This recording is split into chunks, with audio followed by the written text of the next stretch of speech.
संसद के central hall में अब से कुछ देर में एनडीए के संसदीय दल की बैठक शुरू होने जा रही है। मीटिंग में नरेंद्र मोदी को संसदीय दल का नेता चुना जाएगा। इसके बाद मोदी सरकार बनाने का दावा पेश कर सकते हैं। इसी बीच सूत्रों से खबर आ रही है कि 9 जून को शाम 6 बजे नरेंद्र मोदी तीसरी बार प्रधानमंत्री पद की शपथ लेंगे।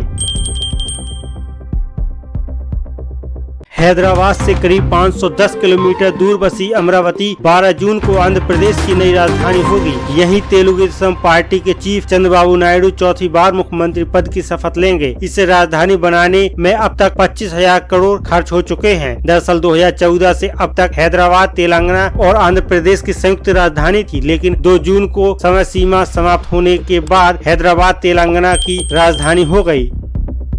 दिल्ली के कथित शराब घोटाले से जुड़े मनी लॉन्ड्रिंग मामले में ईडी ने सीएम केजरीवाल की नियमित जमानत याचिका पर अपना जवाब दाखिल कर दिया है। साथ ही केजरीवाल की जमानत याचिका का विरोध भी किया है। राउज एवेन्यू कोर्ट ने मामले में दलील टाल दी है और 14 जून को सुनवाई के लिए सूचीबद्ध किया गया है। भारतीय मूल की एस्ट्रोनॉट सुनीता विलियम्स का स्पेसक्राफ्ट इंटरनेशनल स्पेस स्टेशन पर पहुंच गया है। स्पेसक्राफ्ट की आईएसएस पर डंकिंग के दौरान रिएक्शन कंट्रोल थ्रिलर में दिक्कत आ गई थी, जिसके चलते डंकिंग में देरी हुई। विलियम्स के साथ बिलमोर भी गए हैं। ये दोनों 1 हफ्ते तक स्पेस स्टेशन पर रहेंगे। भारतीय मूल की एस्ट्रोनॉट सुनीता विलियम्स तीसरी बार अंतरिक्ष यात्रा पर गई हैं। इंटरनेशनल स्पेस स्टेशन पर पहुंचने के बाद उन्होंने डांस किया। इस दौरान आईएसएस पर पहले मौजूद एस्ट्रोनॉट ने घंटी बजाकर उनका स्वागत किया। सुनीता ने कहा कि आईएसएस मेरे लिए दूसरे घर जैसा है। आईएसएस पर जब भी कोई एस्ट्रोनॉट पहुंचता है तो उसका स्वागत घंटी बजाकर किया जाता है। एनडीए संसदीय दल की बैठक के बाद टीडीपी का बड़ा बयान सामने आया है। टीडीपी सांसद राम मोहन नायडू ने कहा कि टीडीपी की तरफ से स्पीकर पद को लेकर कोई चर्चा नहीं की गई है। उन्होंने कहा कि कुछ मंत्रालयों को लेकर जरूर बात हुई है। चुनावी नतीजों के बाद अटकलें लगाई जा रही थी कि अटल सरकार की तरह इस सरकार में भी टीडीपी स्पीकर का पद अपने पास रखने की मांग कर सकती है। नेशनल डेमोक्रेटिक अलायंस एनडीए की संसदीय दल की बैठक आज सुबह 11 बजे से संसद के सेंट्रल हॉल में होगी। इसमें सांसदों के बीच मंत्रालयों के बंटवारे पर भी सहमति बनाने की कोशिश होगी। सूत्रों के अनुसार आज ही एनडीए की सरकार बनाने का दावा पेश किया जाएगा। 9 जून को मोदी सरकार तीसरी बार प्रधानमंत्री पद की शपथ ले सकते हैं। समारोह 6 बजे होगा। मोदी को आधिकारिक तौर पर एनडीए का नेता आज चुना जाएगा।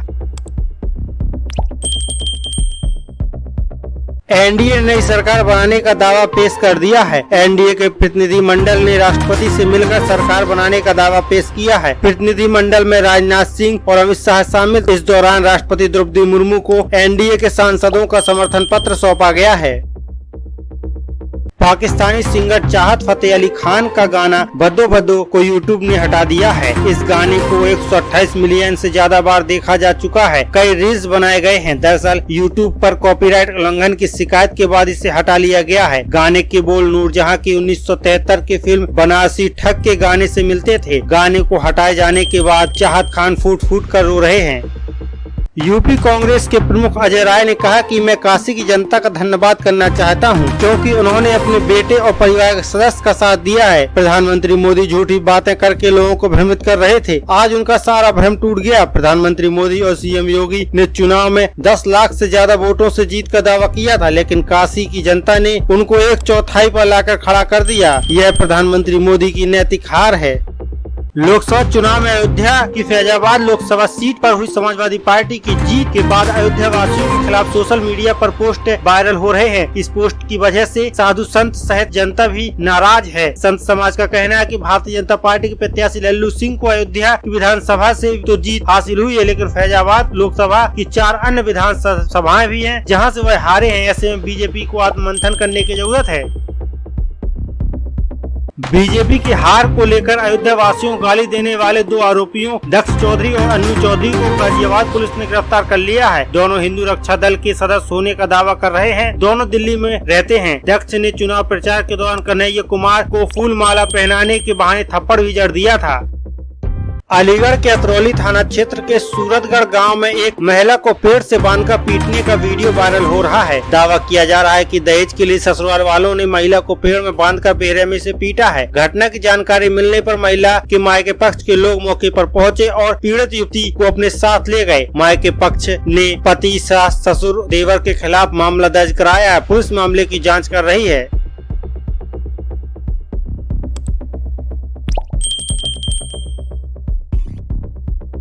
आजमगढ़ के पवई थाना क्षेत्र के पूर्वांचल एक्सप्रेस वे पर चलती बाइक में आग लगने से एक युवक की मौत हो गई है। जब तक आसपास के लोग आग पर काबू पाते तब तक युवक पूरी तरह जल चुका था। बताया जा रहा है कि भीषण गर्मी की वजह से बाइक में आग लग गई। मृतक युवक की पहचान नहीं हो पाई है। पुलिस मृतक की शिनाख्त का प्रयास कर रही है। शेयर बाजार आज ऑल टाइम हाई पर पहुंच गया है। सेंसेक्स 1618 अंकों की तेजी के साथ 76,693 अंक पर बंद हुआ। वहीं निफ्टी 468 अंकों की तेजी के साथ 23,290 पर बंद हुआ। दिन में कारोबार में सेंसेक्स 76,795 के स्तर पर था तो निफ्टी 30,310 के स्तर पर पहुंचा। निफ्टी के सभी 30 शेयरों में तेजी रही। आज सबसे ज्यादा तेजी IT और ऑटो शेयर में रही। महिंद्रा एंड महिंद्रा के शेयरों में सबसे ज्यादा 6% तेजी देखने को मिली। मध्य प्रदेश के पूर्व मुख्यमंत्री कमलनाथ ने सोनिया गांधी से दिल्ली में मुलाकात की। इसके बाद उन्होंने कहा कि हमने मध्य प्रदेश और देश में मौजूदा राजनीतिक हालात पर चर्चा की है। हम चंद्रबाबू नायडू और नीतीश कुमार से बात नहीं करेंगे, लेकिन हम नजर रखे हैं कि वह क्या कर रहे हैं। भारतीय जनता पार्टी अगर सोचती है कि नायडू और नीतीश घर बैठ जाएंगे तो ऐसा नहीं होने वाला है। यह मोदी नहीं है, यह NDA सरकार है। इसमें सभी की अपनी हिस्सेदारी है। लोकसभा रिजल्ट पर आम आदमी पार्टी के संयोजक व दिल्ली के मुख्यमंत्री अरविंद केजरीवाल की पहली प्रतिक्रिया सामने आई है। जेल में बंद अरविंद केजरीवाल ने कहा कि हम इंडिया गठबंधन का हिस्सा थे। इंडिया गठबंधन की जीत हुई है और नरेंद्र मोदी हार गए हैं। हम महत्वपूर्ण नहीं है, देश महत्वपूर्ण है। दिल्ली में NDA की बैठक में जयंत चौधरी को PM मोदी के साथ मंच पर बैठने के लिए जगह नहीं मिली। इस पर सपा ने तंज कसा है। RLD के मुखिया को मंच पर स्थान तक नहीं दिया गया, जबकि उनकी 2 सीटें हैं। वहीं एक सीट वालों को मौका दिया गया है। बीजेपी की जाट समाज से नफरत और स्वर्गवासी चौधरी चरण सिंह व चौधरी अजीत सिंह के प्रति झूठे सम्मान का भंडाफोड़ हो गया है। जयंत चौधरी किसान हितैषी हैं तो उन्हें NDA से दूरी बनानी चाहिए। झांसी में तमंचे के बल पर छात्रा से छेड़खानी का मामला सामने आया है। छात्रा पेपर देकर लौट रही थी। रास्ते में आरोपी ने उसे तमंचा दिखाकर रोक लिया और जबरदस्ती उसका हाथ पकड़ने लगा। लोग तमाशबीन बने रहे। किसी ने छात्रा की मदद नहीं की। छात्रा के विरोध पर युवक ने उसे गोली मार दी। गनीमत रही कि गोली छात्रा को छूते हुए निकल गई और वह बाल बच गई। वारदात के बाद आरोपी मौके से फरार हो गया। EVM पर प्रधानमंत्री मोदी की टिप्पणी के बाद कर्नाटक के उप मुख्यमंत्री DK शिवकुमार ने निशाना साधा है। उन्होंने कहा कि निश्चित रूप से हम जवाब देंगे। हम बहुत सारे सबूत इकट्ठा करने की प्रक्रिया में हैं। हम सबूत इकट्ठा करेंगे और आपके पास आएंगे। भुवनेश्वर से नई दिल्ली जा रही तेजस एक्सप्रेस के 2 कोच गाजियाबाद में पटरी से उतर गए। हादसा सुबह करीब 9 बजे हुआ। ट्रेन गाजियाबाद जंक्शन से गुजर रही थी, तभी 2 कोच पटरी से उतर गए। रफ्तार कम होने की वजह से बड़ा हादसा नहीं हुआ। इंजीनियरों ने डिरेल हुए दोनों कोचों को अलग कर लिया है। डिरेल हुए दोनों कोचों के यात्रियों को दूसरे कोच में बैठाया गया है। इसके बाद ट्रेन को दिल्ली के लिए रवाना कर दिया गया। बीजेपी की नवनिर्वाचित सांसद और एक्ट्रेस कंगना रनौत को लेडी कांस्टेबल कुलविंदर कौर के थप्पड़ मारने का मामला तूल पकड़ रहा है। कंगना ने कहा कि मेरी चिंता है कि जो आतंकवाद पंजाब में बढ़ रहा है उसे हम कैसे हैंडल करें। इस मामले पर सिखों की सर्वोच्च संस्था शिरोमणि गुरुद्वारा प्रबंधन कमेटी भी कांस्टेबल के सपोर्ट में आ गई है। प्रधान हरजिंदर धामी ने कहा कि कंगना अपनी जुबान से आतंकवाद फैला रही है। नेशनल डेमोक्रेटिक अलायंस NDA का प्रतिनिधिमंडल राष्ट्रपति भवन पहुंचा है। अमित शाह और राजनाथ सिंह समेत अन्य नेता राष्ट्रपति द्रौपदी मुर्मू को सभी घटक दलों का समर्थन पत्र सौंपेंगे। थोड़ी देर में प्रधानमंत्री मोदी राष्ट्रपति से मिलकर सरकार बनाने का दावा पेश करेंगे। दिल्ली में JDU संसदीय दल की बैठक हो रही है। ये meeting JDU chief Nitish Kumar के आवास पर चल रही है। मीटिंग के बाद नीतीश कुमार अपने सांसदों के साथ नेशनल डेमोक्रेटिक अलायंस के संसदीय दल की बैठक में शामिल होने के लिए रवाना होंगे। संसद में सेंट्रल हॉल में होने वाली इस मीटिंग में नरेंद्र मोदी को NDA संसदीय दल का नेता चुना जाएगा। टीडीपी चीफ चंद्रबाबू नायडू की कंपनी हेरिटेज फूड के शेयर रॉकेट बने हुए हैं। आज भी कंपनी के शेयर में 10% तेजी देखने को मिली। 60 रुपए की तेजी के साथ आज शेयर 661 रुपए के ऑल टाइम हाई पर पहुंच गया है। 10% तेजी के साथ अपर सर्किट भी लग गया है। पिछले एक महीने में इस कंपनी ने 100% का रिटर्न दिया है। एक महीने से इस शेयर ने 327 रुपए कमा कर दिए हैं। पुरानी संसद के सेंट्रल हॉल में एनडीए संसदीय दल की बैठक के दौरान एनडीए के संसदीय दल के नेता के रूप में प्रधानमंत्री मोदी के नाम का अनुमोदन करने के बाद बिहार के मुख्यमंत्री नीतीश कुमार ने एक हरकत ऐसी की जो चर्चा का विषय बन गई। नीतीश ने मंच पर लौटते वक्त प्रधानमंत्री मोदी के पैर छुए। हालांकि प्रधानमंत्री मोदी ने उन्हें रोक लिया। ये वीडियो तेजी से सोशल मीडिया पर वायरल हो रहा है। लोकसभा चुनाव के नतीजे आने के बाद नीतीश कुमार एनडीए के किंग मेकर की भूमिका में हैं। अब पटना के कोतवाली थाने के पास एक पोस्टर लगा है। पोस्टर पर नीतीश कुमार की बड़ी सी तस्वीर लगाई गई है। साथ में एक टाइगर की तस्वीर भी है और लिखा है टाइगर जिंदा है। सवाल उठ रहे हैं कि इस पोस्टर को लगाकर किसे मैसेज देने की कोशिश की जा रही है। प्रधानमंत्री मोदी आज 6 बजे राष्ट्रपति भवन जाएंगे। वहां वह राष्ट्रपति द्रौपदी मुर्मू से मुलाकात करेंगे। बता दें कि इससे पहले एनडीए के नेताओं ने राष्ट्रपति से मुलाकात कर सरकार बनाने का दावा पेश किया था। प्रधानमंत्री मोदी को एनडीए ने सर्वसम्मति से सदन का नेता चुन लिया है। पुराने संसद भवन में एनडीए की मीटिंग में शामिल होने पहुंचे प्रधानमंत्री मोदी ने संविधान को नमन किया। इस पर कांग्रेस नेता सुप्रिया सिनेट ने पोस्ट किया, राहुल गांधी ने ठीक कहा था, इस संविधान को कोई ताकत खत्म नहीं कर सकती। नरेंद्र मोदी जिस संविधान को स्वाहा करने चले थे, आज उसी को नमन करना पड़ रहा है। यह है लोकतंत्र की ताकत, मेरे देश की जनता की ताकत। कांग्रेस ने भारतीय जनता पार्टी पर संविधान खत्म करने का आरोप लगाया था।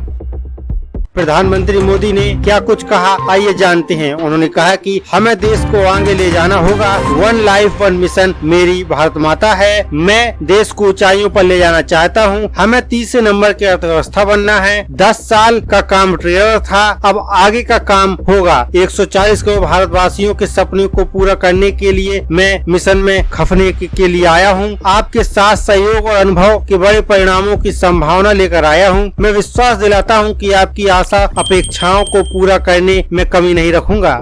प्रधानमंत्री मोदी ने आज पूर्व राष्ट्रपति रामनाथ कोविंद के घर जाकर उनसे मुलाकात की। इस दौरान पहले प्रधानमंत्री ने फिर कोविंद ने एक दूसरे को बुके देकर सम्मानित किया। कोविंद ने प्रधानमंत्री मोदी को मिठाई भी खिलाई। मौके पर पूर्व राष्ट्रपति का परिवार भी मौजूद रहा।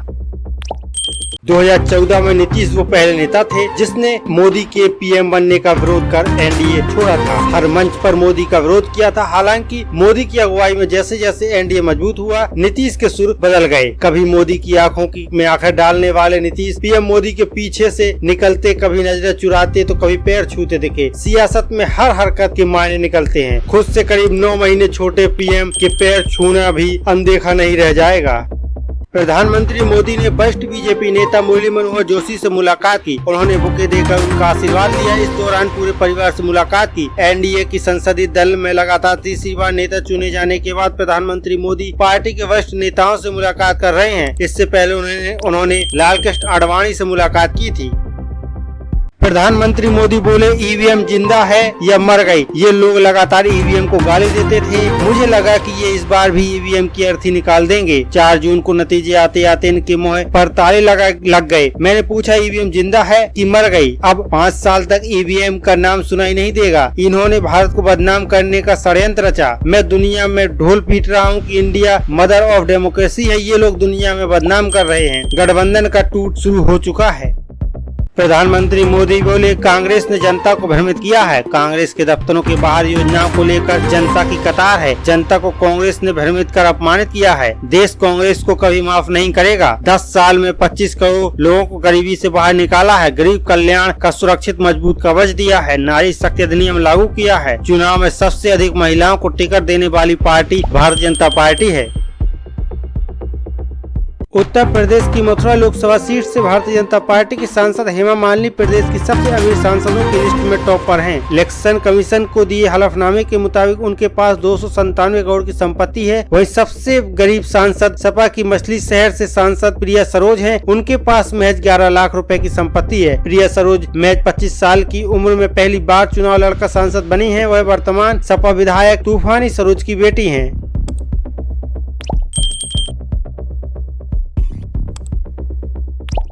यूपी रोडवेज में संविदा पर ड्राइवरों की भर्ती निकली हुई है। यह भर्ती बनारस, सोनभद्र, गाजियाबाद, जौनपुर, चंदौली और भदोही जिलों में की जाएगी। रिपोर्ट्स के अनुसार बनारस क्षेत्र में कुल 250 संविदा चालकों की भर्ती होगी। संविदा चालक पद के लिए आवेदन के लिए उम्मीदवार को 8वीं पास होना जरूरी है। साथ ही उनके पास 2 वर्ष पुराना हैवी ड्राइविंग लाइसेंस होना चाहिए। ड्राइवरों को हर महीने 17,000 रूपए वेतन दिया जाएगा।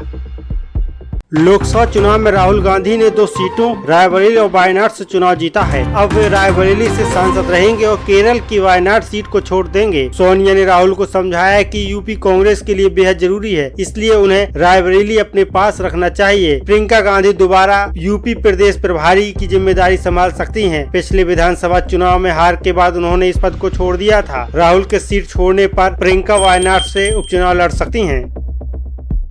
कर्नाटक के स्पेशल कोर्ट ने मानहानि केस में कांग्रेस नेता राहुल गांधी को जमानत दे दी है। कर्नाटक बीजेपी के एमएलसी केशव प्रसाद ने राहुल के खिलाफ मानहानि का मुकदमा दायर किया था। इसी केस की सुनवाई के लिए राहुल आज कोर्ट में पेश हुए, जहां कोर्ट ने उन्हें राहत देते हुए जमानत दे दी। राहुल ने कहा था कि पिछली बीजेपी सरकार परियोजनाओं में 40% कमीशन लेती थी। रूस में 4 भारतीय छात्रों की नदी में डूबने से मौत हो गई है। सेंट पीटर्सबर्ग शहर में अधिकारियों ने कहा कि नदी से एक छात्र के शव को बरामद कर लिया गया है, जबकि 3 युवकों की तलाश जारी है। रूस में मौजूद इंडियन एम्बेसी ने कहा कि वह रूसी अधिकारियों के संपर्क में है। जल्द से जल्द सभी शवों को भारत भेजा जाएगा। भारतीय रिजर्व बैंक ने लगातार 8वीं बार ब्याज दरों में बदलाव नहीं किया है। यह 6.5% पर स्थिर है। ब्याज दर नहीं बढ़ने से लोन महंगे नहीं होंगे और EMI भी नहीं बढ़ेगी। RBI ने आखिरी बार फरवरी 2023 में 0.25% बढ़ाकर 6.5% की थी। 5 जून से चल रही मॉनेटरी कमेटी पॉलिसी MPC की मीटिंग में लिए गए फैसलों की जानकारी RBI गवर्नर शक्तिकांत दास ने आज यानी शुक्रवार को दी। यह मीटिंग हर 2 महीने में होती है। RBI ने इससे पहले अप्रैल में हुई बैठक में ब्याज दरों में भी कोई बढ़ोतरी नहीं की थी। प्रधानमंत्री मोदी ने वरिष्ठ बीजेपी नेता और पूर्व उप प्रधानमंत्री लाल कृष्ण आडवाणी से मुलाकात की। उन्होंने बुके देकर उनका आशीर्वाद लिया। इस दौरान पूरे परिवार से मुलाकात की। कहा जा रहा है कि PM मुरली मनोहर जोशी से भी मुलाकात करेंगे। चुनाव में समाजवादी पार्टी की बड़ी जीत पर शिवपाल यादव ने कहा कि हमारे सामने चुनौतियां तो थी ही। चुनौतियां इसलिए थी कि हमारे सामने बीजेपी बड़े अहंकार में थी। इनके अहंकार को जनता ने सबक सिखाते हुए तोड़ दिया है। सपा और इंडिया गठबंधन के नेताओं ने झूठे मुकदमे झेले हैं और उन्हें जेल भी भिजवाया गया है। भारतीय जनता पार्टी के बड़े नेता घमंड में थे, 400 पार का नारा दे रहे थे। यह लोगों को भ्रमित कर रहे थे। सपा मुखिया अखिलेश यादव अब एक्शन मोड में आ गए हैं। सपा प्रमुख राज्यसभा चुनाव में बगावत करने वाले विधायकों की घर वापसी के पक्ष में नहीं है। माना जा रहा है कि वह अपनी पार्टी के 7 विधायकों के खिलाफ विधानसभा स्पीकर सतीश महाना को चिट्ठी लिख सकते हैं। सपा के बागी विधायकों में राकेश प्रताप सिंह, विनोद चतुर्वेदी, मनोज पांडे, अभय सिंह, पूजा पाल, राकेश पांडे और आशुतोष मौर्य शामिल हैं। यूपी सिपाही भर्ती पेपर लीक की जांच रिपोर्ट STF ने शासन को सौंप दी है। रिपोर्ट्स में सुरक्षा में चूक पर सवाल खड़े किए गए हैं। STF की मेरठ यूनिट पेपर लीक से जुड़े एक मुकदमे की विवेचना कर रही है। इसके अलावा बताया जा रहा है कि प्रिंटिंग प्रेस के मालिक से भी पूछताछ नहीं हो पाई है, क्योंकि वह घटना के बाद अमेरिका चला गया था, जहां से वापस नहीं लौटा है। STF उसके घर के पते पर 3 बार नोटिस भी भेज चुकी है। इलाहाबाद हाईकोर्ट ने कहा कि अदालतें अब किसी अभियुक्त की जमानत मंजूर करते वक्त ऐसी शर्तें न लगाएं जिसकी वजह से उसकी रिहाई न हो सके। कोर्ट को बंदी की सामाजिक आर्थिक स्थितियों की भी जांच करनी चाहिए। बता दें कि ट्रायल कोर्ट देवरिया ने अभियुक्त की जमानत के लिए 2 में से 1 प्रतिभूत परिवार के सदस्य होने की शर्त लगाई थी, लेकिन परिवार कोई भी सदस्य यूपी में नहीं होने की वजह से वह 1 साल से जेल में बंद था। मुस्लिम वेशभूषा धारण हिंदुओं को काफिर कहने और भड़काऊ बयान देने वाले धीरेन्द्र रावत को आगरा पुलिस ने गिरफ्तार कर लिया है। धीरेन्द्र रावत सोशल मीडिया पर एक्टिविस्ट है। 4 जून को सोशल मीडिया पर उसका वीडियो वायरल हुआ था। इसमें वह टोपी पहनकर मुस्लिम वेशभूषा में खुद को मुसलमान जताते हुए हिंदुओं के खिलाफ भड़काऊ बातें कर रहा था। वीडियो वायरल होने के बाद लोगों ने पुलिस को टैग करते हुए एक्शन करने की मांग की थी।